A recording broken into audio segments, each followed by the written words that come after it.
The laughter effect, how to build joy, resilience and positivity in your life, इस पुस्तक की यह संक्षिप्त समीक्षा है। यह पुस्तक अंग्रेजी भाषा में लिखा गया है। इस पुस्तक का हिंदी अनुवाद उपलब्ध है या नहीं, इस बारे में मुझे कोई जानकारी नहीं है। यह केवल समीक्षा है।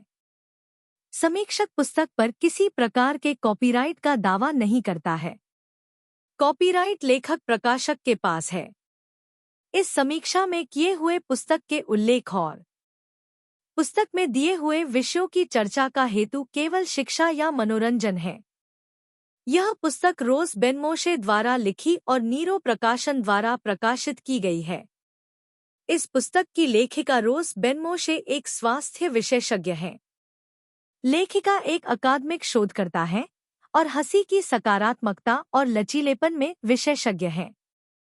हम सभी को हंसना बहुत पसंद है, लेकिन हंसने के पीछे का विज्ञान बहुत कम लोग जानते हैं। यह पुस्तक वह जरूरत पूरी करती है।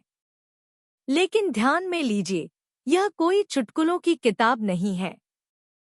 लेखिका एक बड़ी सर्जरी से गुजरी थी, जब हंसने के हितकारी परिणाम से उन्हें ठीक होने में सहायता हुई। आइए अब जानते हैं कि क्या है इस पुस्तक में। पुस्तक एक संक्षिप्त परिचय के साथ शुरू होती है। फिर रोस ने हंसी के पीछे के पूरे दर्शन और अभ्यास का 11 अध्यायों में विवरण किया है। अध्याय 1 में रॉस हमें हंसी का संक्षिप्त इतिहास बताती हैं। रॉस के अनुसार हंसी का इतिहास बहुत पुराना है। बाइबल जैसे धार्मिक ग्रंथों में धर्म जैसे गंभीर विषयों के बावजूद चटपटे अभिप्राय मिलते हैं। प्राचीन मिस्र में फिरौन और रानियों के मनोरंजन के लिए विदूषक नियुक्त किए जाते थे। यह हमें रॉस बताती है। अध्याय 2 में रॉस खुलासा करती है कि हंसने का मकसद सिर्फ जीवन को जारी रखना नहीं, बल्कि जीवन बढ़ाना, फूलाना, फलाना है। हम सब जानते हैं कि बच्चे अधिक हंसते हैं, बड़े लोग कम हंसते हैं। हमें वयस्कों के रूप में अलग अलग स्थितियों में हंसी खोजने के अधिक से अधिक अवसर खोजने चाहिए। रॉस का मानना यह है कि कोई बीमारी जिस तरह संक्रमण से फैलती है, बिल्कुल उसी तरह से हंसी भी संक्रमण की तरह फैलती है। अध्याय 3 में रॉस हमें बताती है कि हंसी सब बीमारियों की सर्वोत्तम दवा है, क्योंकि हंसी तनाव को दूर करने का काम करती है। यह हमारी प्रतिरक्षा प्रणाली पर अच्छा प्रभाव डालता है। यह दर्द से राहत दिलाने, फिट रहने, कैलोरी कम करने आदि में भी मदद करती है। जब हम थके हुए होते हैं तो हंसी हमें तरोताजा कर देती है।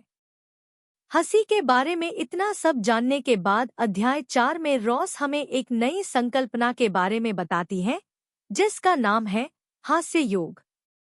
जाहिर है, इस संकल्पना का जन्म पूर्व में हुआ है। हास्य योग में जानबूझकर हंसी उत्पन्न करने के तरीके अपनाए जाते हैं। एक संरचित सूत्र के माध्यम से हंसी को उत्तेजित किया जाता है। इसमें ताली बजाने और गहरी सांस लेने जैसी तकनीकों का उपयोग किया जाता है। हास्य योग शरीर, मन और आत्मा के लिए स्वास्थ्य पैदा करता है, जो विशेष रूप से तब उपयोगी होता है जब आप कठोर परिस्थितियों का सामना करते हैं। रोज बताते हैं कि बूढ़ापे का समय सभी के लिए कठिन होता है, लेकिन हंसी उसकी कठोरता को कम करने में मदद करती है। यह प्राकृतिक हंसी के महत्व को रेखांकित करती है, जबकि यह भी दर्शाती है कि कृत्रिम हंसी भी समान रूप से लाभकारी हो सकती है। यह इस विचार का समर्थन करती है कि हंसी, चाहे वह स्वाभाविक हो या प्रेरित, हमारे कल्याण पर सकारात्मक प्रभाव डालती है। अध्याय 5 में रॉस हंसी के बारे में और एक अभिनव संकल्पना प्रस्तुत करती हैं। हम जानते हैं कि हमारे 5 ज्ञानेंद्रिय और उनके चलते 5 संवेदना होती है, परंतु रोस मानते हैं कि हंसी एक सिक्स्थ सेंस यानी छठी संवेदना है। हंसी एक जटिल व्यवहार है, जिसमें संज्ञानात्मक और भावनात्मक प्रतिक्रियाएं शामिल हैं। एक बार जब कोई उत्तेजना हास्य के रूप में समझी जाती है, तो यह एक सचेतन या अचेतन प्रतिक्रिया शुरू कर देती है, जिसके परिणामस्वरूप एक शारीरिक, संज्ञानात्मक या भावनात्मक प्रतिक्रिया होती है। इस वजह से हम हंसी को छठी संवेदना कह सकते हैं। अध्याय 6 में हंसी बढ़ाने के लिए या उत्पन्न करने के लिए हम क्या कर सकते हैं, इस पर रॉस विमर्श करती हैं। इसके लिए शाब्दिक खेल यानी word play, board games, online games, चुटकुले, मजाकिया मजाक, शारीरिक खेल इत्यादि की सिफारिश रॉस करती हैं। रॉस सुझाव देती हैं कि हम हमारे ऑफिस को एक खेल की जगह में बदल दें। रॉस यह स्पष्ट करती हैं कि हंसी का प्रभाव सबसे शुष्क विषयों को भी दिलचस्प बना सकता है। आपने अक्सर यह वचन सुना होगा कि मुस्कुराओ और पूरी दुनिया तुम्हारे साथ मुस्कुराएगी। अध्याय 7 में रॉस इसी वचन को दोहराती हैं। रॉस के अनुसार मुस्कुराहट केवल हमारे निजी जीवन तक ही सीमित नहीं है, वे हमारे कामकाजी माहौल को भी छानती हैं और हमारी बातचीत की प्रकृति को भी प्रभावित करती हैं। एक मुस्कुराता हुआ व्यक्ति न केवल अधिक पसंद किया जाता है, बल्कि अधिक विनम्र और अधिक प्रतिस्पर्धी भी पाया जाता है। अध्याय 8 में रॉस आभार के महत्व को स्पष्ट करती हैं। वह कहती हैं कि आभार प्रदर्शन केवल उपचार न हो परंतु प्रसन्नतापूर्ण हो। आभार व्यक्त करने से सकारात्मक प्रभाव पैदा होता है और अंधेरे बादल के चांदी के अस्तर की तरह उससे हमें सोचने में मदद मिलती है। आभार को आभार पत्रिका, आभार पत्र लिखकर, आभार की भाषा का उपयोग करके और अन्य तरीकों से व्यक्त किया जा सकता है। स्वयं प्रति संवेदना या आत्मकरुणा का बड़ा महत्व है।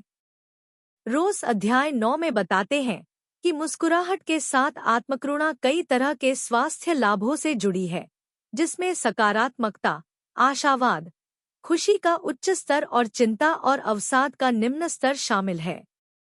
यह आंतरिक निर्णय को आंतरिक आनंद, आंतरिक घृणा को आंतरिक प्रेम और आंतरिक दुख को आंतरिक कृतज्ञता से बदलने का एक शक्तिशाली अवसर प्रदान करता है। कई लोगों को डायरी लिखने की आदत होती है। अध्याय 10 में रॉस सिफारिश करती हैं कि इसी आदत को जर्नलिंग में बदल दिया जाए जो आनंदपूर्ण हो। रॉस का मानना है कि आनंदपूर्ण जर्नलिंग सिर्फ डायरी लिखने से अलग है।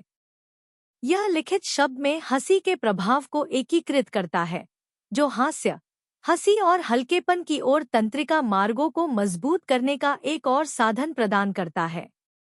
अब रॉस 11वें अध्याय में अंतिम हंसी के बारे में बात करती हैं। रॉस निष्कर्ष निकालते हैं कि हंसी के प्रभाव से दुनिया की बुराइयों पर विजय तो नहीं पा सकता, लेकिन यह इसे प्यार के करीब ले जाएगा और व्यापक समुदाय में फैल जाएगा। पुस्तक समाप्त होने के बाद रॉस हंसी के प्रभाव को व्यवहार में लाने के लिए कुछ सुझाव देते हैं। इसमें कई गतिविधियां और तकनीकें शामिल हैं। इसमें मौज मस्ती करने और साथ में हंसने के अवसर पैदा करना शामिल है। सोते वक्त मजेदार कहानियां बनाना और अपने बच्चे को योगदान देने के लिए आमंत्रित करना शामिल है। रॉस ने अपनी बातों को साबित करने के लिए कई केस स्टडी भी शामिल किए हैं। पृष्ठ 91 पर एक उल्लेखनीय उदाहरण में यह बताया गया है कि कैसे नाजी यातना शिविरों में कैद यहूदियों ने अपने उत्पीड़कों को हंसी के माध्यम से पराजित किया, जिससे अत्याचार पर हंसी की विजय का उदाहरण प्रस्तुत होता है। शब्दावली और संसाधनों जैसे परिशिष्ट रॉस द्वारा पुस्तक लिखने के लिए की गई मेहनत को ये दर्शाते हैं।